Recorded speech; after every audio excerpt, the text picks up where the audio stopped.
A Hallmark card will best express your perfect taste, your thoughtfulness.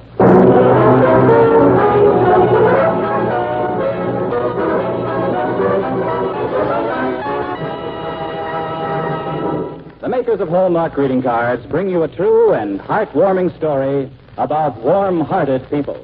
The colorful, glamorous figures who populate the magic world behind the footlights, deep in the heart of showbiz.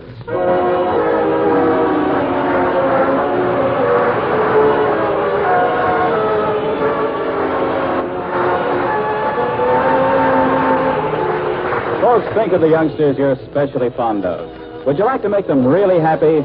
Then send them a treat this week. Send Hallmark dolls, the newest idea in greeting cards, the nicest gift imaginable. See Hallmark dolls soon and send them often. Now, to preside over our program in the absence of Tom Shirley, who is on vacation, here is your Hallmark host, Les Tremaine. Thank you, Hugh Conover, and good evening, ladies and gentlemen. This is a story about a kid and $10 million. A story I couldn't believe myself until I heard it was true. Oh, the kid didn't make it. She didn't even inherit it. But there it was, $10 million where there hadn't been a cent before. You see, this is a story about show business, the kindest, cruelest, wackiest business in the world. You'll meet Shorty, a funny guy, hot as a firecracker on a one-night stand. You'll meet Joe, who can tap dance on eggs, only there isn't much call for the act. You'll meet Rudy, who can sing like Caruso after the curtain goes down. And if you're like me, you'll get a laugh and a lump in your throat when the kid drops in. The kid they named Variety. And the $10 million. Now, right here around me are a group of first-rate, talented people who have show business in their blood. Curtain calls in their ears and footlights in their eyes. Carl Eastman, Bill Quinn, and Larry Haynes head as fine a cast as you'd want to hear. Yes, it's show business, as the makers of Hallmark greeting cards bring you, on the Reader's Digest Radio Edition, a wonderful story, deep in the heart of showbiz.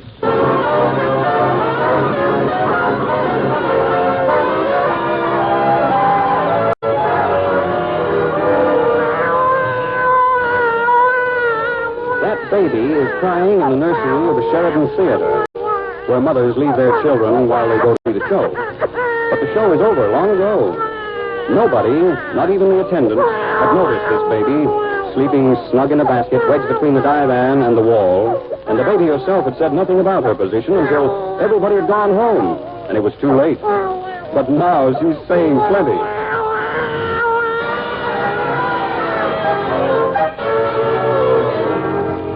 In a room off the mezzanine, four men just finishing a game. Maybe some of you can guess what game it is. Well, got your cards, everybody? Mm-hmm.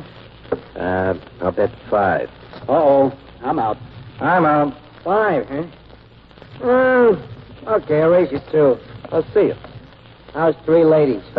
Sorry, Shorty, 4 6. It cleans me out. Guess I'll go home and get some sleep. Well, how about the rest of you? Want to play some more? Sure. I ought to work. Work? Sure, you vaudeville artists don't understand the meaning of the word, but I'm a newspaper man. I have work to do. What, at this hour of the night? Sure, what do you think brought me to this theater? I'm supposed to write a review of your show. Oh, well, I'll write the review. A sparkling, brilliant vaudeville show opened at the Sheridan Theater last night. The greatest act ever seen hereabouts was put on by Shorty Snell. Yeah. The greatest comedian living. Only Broadway hasn't found out about it yet. Lucky Broadway. Wise guy, huh? Look, Carl, if you're going to write a review for this paper of yours, be sure to put in it how Joe Trent tap dances without any relation to the music. Is that so? Yeah. Well, listen. East side, west side, all around the town. Can't.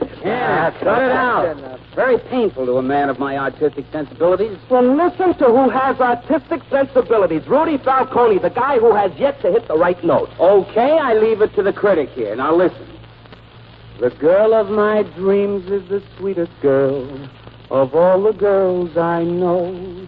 Each sweet caress like a rainbow trail Steve. All right. Oh, turn it off. Turn it off. What? How about it, Carl? Don't I rate the raves in this review of yours? All I think what I'll say is that all three of you are corny but valiant characters who refuse to recognize that vaudeville's dead, although you're the three greatest living proofs of that proposition. There's a gag buried in there somewhere if you examine it closely. I think we'd better keep this guy from writing his review. You're kidding. How about another couple of hands, Carl? I can be persuaded. I don't like writing vaudeville reviews anyhow. Because I like to write human interest stories. I'd give a week's pay for a good story to sink my teeth into. Well, come on, let's play a little stud, and you'll be able to do a story about how Joe Trent became wealthy overnight. Yeah, with Mark Card. Well, if you guys are going to play more, go ahead. You got my dough, so I'm going home. Well, okay. So long, Shorty. Night, Shorty. See you later, Shorty. Have a city here.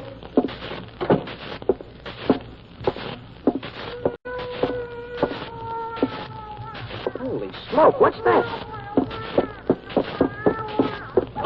Where's that light switch? Oh, here it is. It's a little baby. Somebody left you here, huh? Oh, now, come on up here, Shorty. There we are. Well, you poor little kid. Gee whiz. Hey, fellas. Rudy, Joe, Carl. All right. You'll be okay, little fella. You'll be all right, see? We'll find your mommy and daddy. That's the baby. Rudy, Joe! What's the matter, Shorty? Come here, quick! Was any of you guys ever a mother? Listen, little fella, just cut it out, will you? I'll tell you what, I'll tell you a joke, see? You know what, partner? I know where you can get a chicken dinner for 10 cents. Where? In a feed store. Well, what do you know? Oh, what's the matter, Shorty? Hey, was that really a baby, or what? My gosh, it was. I'll be hanged. Hey, look, fellas, this is a smart kid. He was crying his eyes out, see? So what happened? I told him a joke, and he stopped. Just like that. This is a baby that appreciates an artist. Watch now. Baby, I know where you can get a chicken dinner for 10 cents. Where? In a feed store. Yeah, I'll say it's a smart baby. A critic, no less. Hey, how do you stop him? Don't ask me. Here, give him to me. Come on. All right, baby. There you are. That's the boy. Nice going, Rudy. I was the oldest of 9 children. I know how to treat a baby. It's a gift. Hey, listen, where'd this baby come from? Back of that dive in there in the basket. Well, who'd be dumb enough to forget a baby? Hey, we'd better notify the police. Yeah, but give me a break, fellas. Let me notify my city desk at the same time, huh? Can't stop you. This is a real human interest story. Gosh, it certainly is true about babies. They feel everybody. Look at that little fella. Any cute, though? Huh? He sure is a sweet kid. Hey, I think he's smiling. That's because I know how to handle him. Don't I, Buster? He knows who his friend is. He knows who he can trust.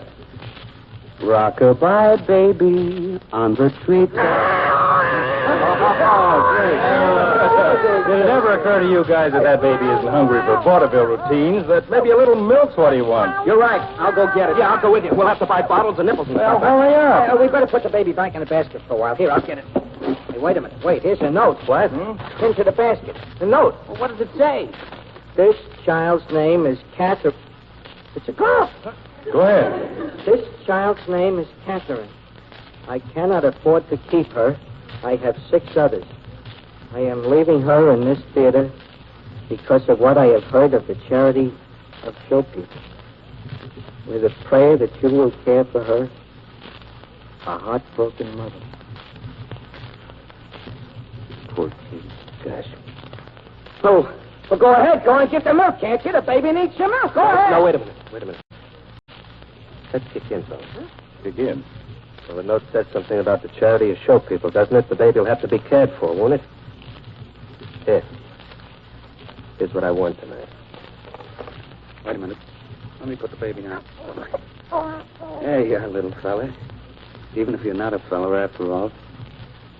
Here's my dough. Well, you guys cleaned me out tonight, but I can still write a check. Can a critic get in on this? We'd better get the milk. And call the police. Look, there's the telephone. You call the police while we get the milk. Now, wait a minute. Now, listen, well, what happens when the police get hold of this baby? Well, they take care of it. Yeah, sure. An institution? I guess so. Yeah. Institutions are all right. Sure they are. Of course, that That wasn't what this baby's mother had in mind when she left it here. I guess not. Gee, it'd be nice if we could find somebody to adopt the kid. Well, maybe the police will find somebody. Well, hope they do, but... I wish we could know. Listen, you troopers, you're all talking all around the point without ever coming to it. Give me that phone. Yeah, I guess Carl's right. I guess we might as well call the police and have it over with. All morning, Blade. Give me a rewrite. Oh, Fred?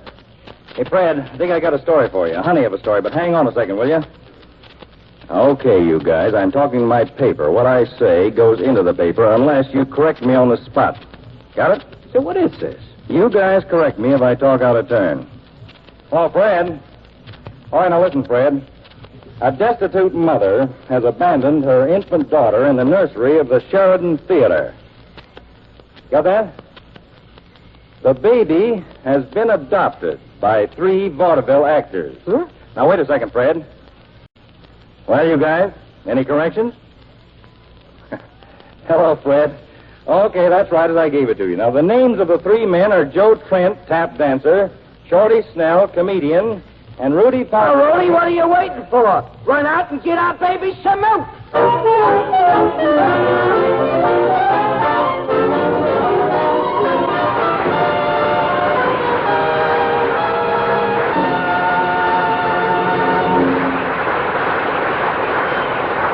We'll be back in just a moment with the second act of tonight's drama, presented by the makers of Hallmark greeting cards from the pages of the Reader's Digest, America's favorite magazine.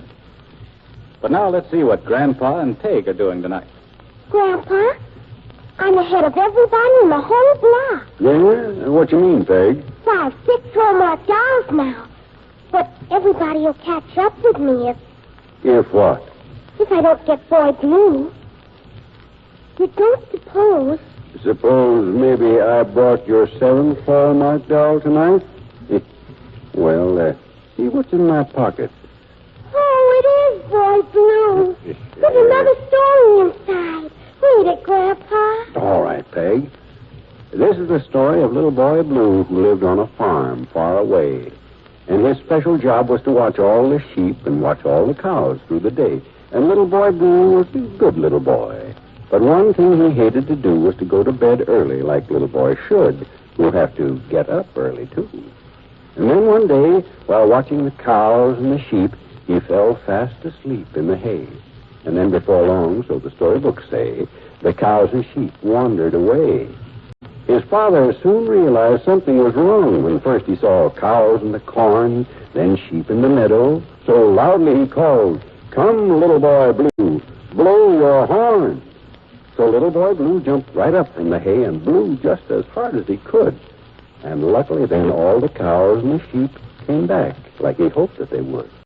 He knew it was wrong to have slept on the job, and promised himself there and then he'd go to bed early the way that he should, and not let it happen again.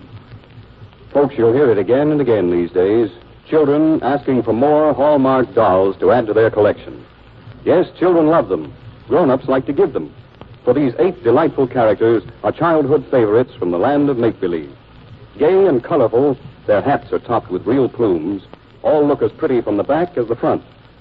Yes, children are proud as little peacocks when they get a new Hallmark doll for their collection. So send a Hallmark doll every week to every youngster you know. Only 25 cents each. See them soon. Send them often. And now, back to Deep in the Heart of Showbiz.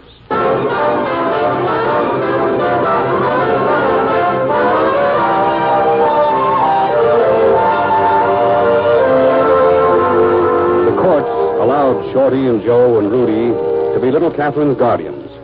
They named her Catherine Variety Sheridan. And they rented a house and saw to it that one of them, at least, was always playing in the city where Catherine was. And each one tried to train her in his own way.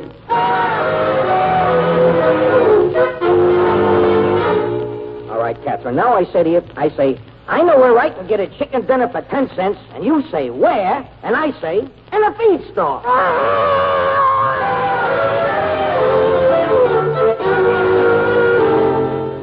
Now, Catherine, listen to this tune and see if you can hum it. The girl of my dreams.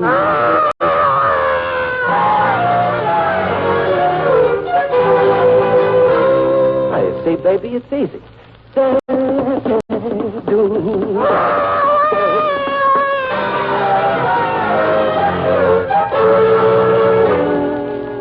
the baby grew older until one day when Shorty was in town taking care of her.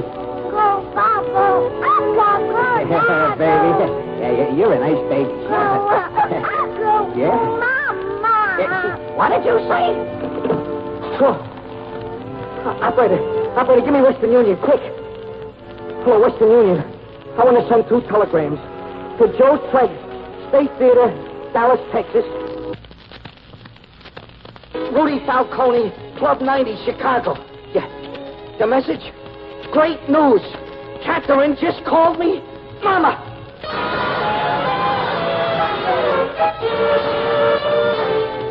And after a while, Catherine wasn't a baby any longer, but a sedate young lady of 6 1/2. Oh, it's good to have you visit me again, Uncle Joe. Well, it's good to see you, Catherine. But I was sorry Uncle Shorty had to go away. Yeah. Well, you see, honey, he has to make money. You know, I'm lucky. How's that? Somebody is always visiting me. Oh, I see. Do you know, ever since I can remember, you or Uncle Shorty or Uncle Rudy has always been visiting me. Why, I'd be so lonesome here alone. Well, I don't think you'll ever have to be alone, honey. One of us will always be playing in this city. Why? Well, It isn't because I'm here, is it?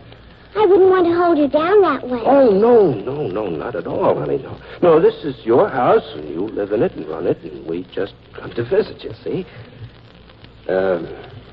Well, Catherine, what do we do? Will I tell you a story? I don't think I have time. Well, why not? I have to go over to Mary's house. Mary? She's my friend. Her mother wants me to eat dinner there. Oh. I see. What's the matter, Uncle Joe? Nothing, honey. I guess I just wanted to tell you a story. Oh, when you can tell it to me when I come back. We haven't got time now. But I tell you what. What? We have time for me to tell you a joke. A joke? Yes. Uncle Joe. Mm-hmm. I know where you get a chicken dinner for 10 cents. No, where? In a feed store. Well, that's one of the best jokes I ever heard. Well, hadn't you better get on to Mary's house? Huh? Yes.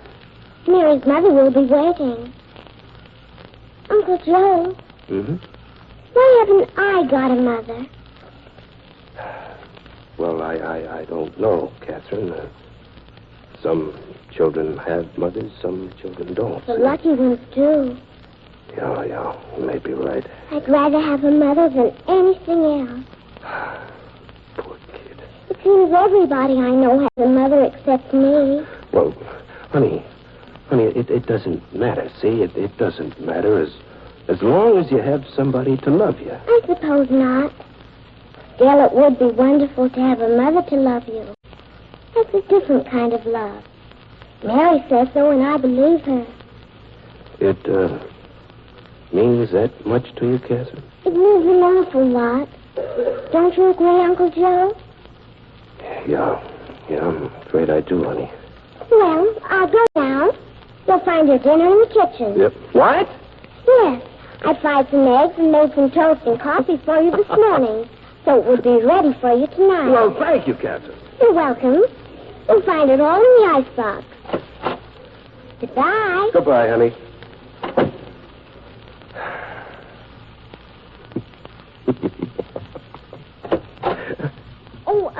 Uncle Joe? Yes, honey. Tell me, can you really get a chicken dinner in a feed store?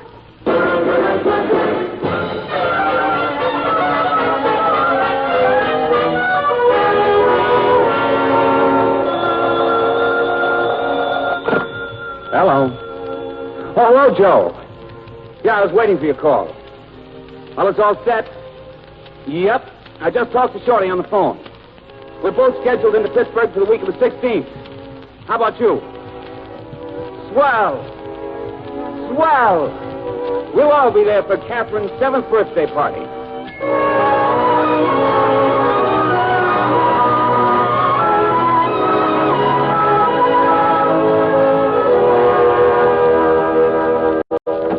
Hey, Catherine! Catherine! Hey, where are you? Hello, Shorty. Rudy. Oh, hello, Joe. Nice to see you, Joe. Where's Catherine? She isn't here. Oh? Oh, that's too bad. Oh, come on, let's dump the packages, Shorty. Yeah, let's get rid of them, huh? Yeah. Well, where is Cat? She's, out. What's the matter, Joe? Nothing, fellas. Only, Only what? Look, come into the living room. I want you to meet someone. Okay.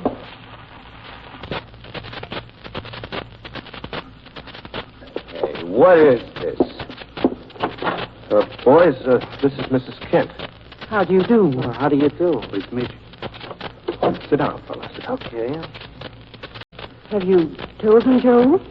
No, Mrs. Kent. I thought we'd better tell them together. Tell us what? What's going on here? Fellas, Mrs. Kent here and her husband. Well, it's hard to say, but My husband and I want to adopt Catherine. What? yeah, that's it, boys. Well, the answer is no. Now, wait a minute, boys. I brought Mrs. Kent here myself. Joe wanted to find someone who could make a home for Catherine. What's the matter with this home? There's no mother here. There isn't even a father, just 3 uncles who pay visits. I suppose Catherine doesn't love us? Oh, of course she does. Look, fellas, I got to explain this thing to you. You see, I've been here for a long time, this trip. Longer than any one of us has ever been here before, see? And, well, Catherine's changed. She, there are things she misses. What things? Uncle Joe, can I... Uncle Shorty! Uncle Rudy! Hello, Catherine. Hello, Catherine, honey. Ooh, let me give you a big kiss. Sure. You, Uncle Rudy. It's good to see you. Yeah, it is good to see you, isn't it, Catherine? Of course it is. And I'm so glad Mrs. Kent is here. I want to tell you all about Mrs. Kent. What about her, honey? Well, do you mind Mrs. Kent? No, dear. Go on. Well, it's the most wonderful thing. Mr. and Mrs. Kent haven't got any little girls or little boys. And they've been having me over to their house a lot. I stay overnight there a lot now. And Uncle Joe's been letting you go? Yes. First he didn't want me to, but, But what, Catherine? I'm ashamed. Shame? What do you mean, Catherine? Uncle Joe found me crying in bed one night. Oh. And so then he let me go over. Catherine, can you tell us why you were crying? Well, it's nice over to Mrs. Kent's house. And Uncle Joe wasn't letting me go there. Honey, tell him what you told me when I found you crying. You know, why it was so nice, Mrs. Kent. Well, it was because it was like being a regular girl like other girls. Having a home. Well, this is a home, but this isn't like other girls' homes. This is my home and my responsibility, kind of. But over at Mrs. Kent's, it was more like being in a regular home. With parents and everything. With a mother. Catherine, would you like to stay at Mrs. Kent's? All the time? We talked about that. You know what? No, darling, what? If I do that, then I'm going to be able to do something I always wanted to do. What's that, honey? I'm going to be able to call somebody Mother. I see. Rudy? Yeah. Sure. I guess it can be arranged, Catherine. Oh, isn't that wonderful? That's the best birthday present I ever had. And you know what? What? You know how there's always one of you 3 uncles here in Pittsburgh? Yeah. Well, tell me, Mrs. Kent, this is the best part. Well, my husband and I happen to have a big house. And there are 3 spare bedrooms. So my uncles can stay there, too. With my mother and daddy. Isn't that wonderful? Yeah. Yeah, it is wonderful. Except that the uncles are liable to be busy. What do you mean, Joe? Oh, it's a little idea I have. Haven't worked it out yet, but... Well, fellas, there are lots of little children like Catherine, and lots of planning to do for them, and lots of money to raise for them.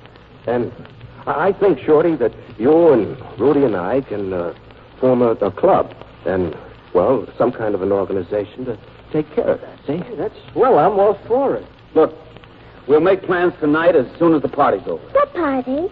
Your birthday party, Catherine. I'm going to have a birthday party? Yep. Starting right now. And you know how we always start your birthday parties, Catherine. Yes.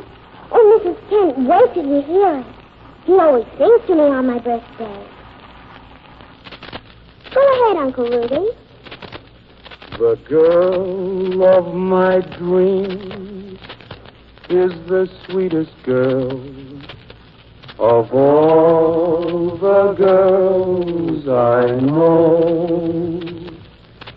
Each sweet caress like a rainbow trail fades in the afterglow.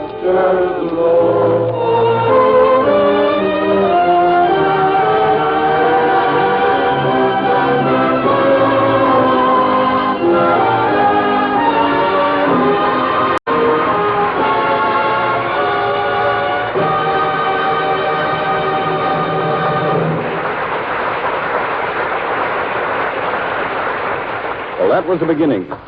And now let me tell you the end of the story. Shorty's idea. He and the boys formed a variety club to take care of other homeless children. And the idea caught on. All over the country, show people living out of trunks and playing the circuits asked to join the variety club. They called each local branch the tent. And the first thing you know, 27 cities had their own tents. And through them, show people gave benefits, held contests, took collections to raise money for children. And today there are polio clinics, rheumatic heart sanatoriums, swimming pools, hospitals, camps, all for kids, and all built by funds from the Variety Club. That first cry of little lost Catherine brought in a take of $10 million for homeless kids. A pretty good opening for a newcomer, wasn't it?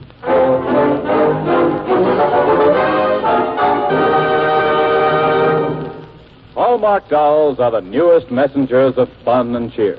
Send one a week as a welcome surprise. Use them for party prizes, clever place cards. Buy a whole set as an exciting gift any time of year. Only 25 cents apiece. Buy Hallmark dolls where you buy your Hallmark cards. This is Les Tremaine inviting you to be with us again next week. At that time, you will hear a delightful and winning story about a little boy who didn't believe the progressive theories about bringing up children, and a young girl who did. You'll meet little Joe, wise beyond his years in the methods of avoiding discipline. You'll meet Sarah Blevins, student extraordinary, wise beyond her years in the ways of administering discipline. But above all, you'll meet up with a half hour of whimsical, fast-moving comedy entertainment when next week's curtain rises on The Roof Sitter, another fine dramatic program presented by the makers of Hallmark greeting cards.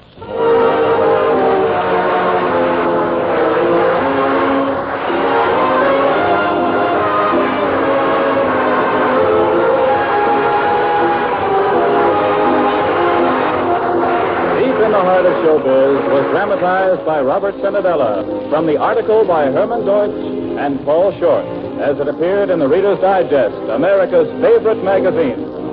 The Hallmark program was directed by Mark Slobe with music especially composed by Jack Miller. This is Hugh Conover speaking for the makers of Hallmark greeting cards. Buy Hallmark dolls where you buy Hallmark cards. Remember, a Hallmark card will best express your perfect taste, your thoughtfulness.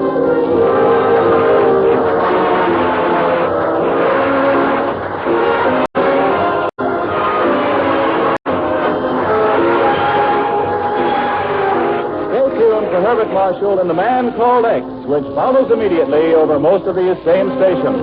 This is CBS, the Columbia Broadcasting System.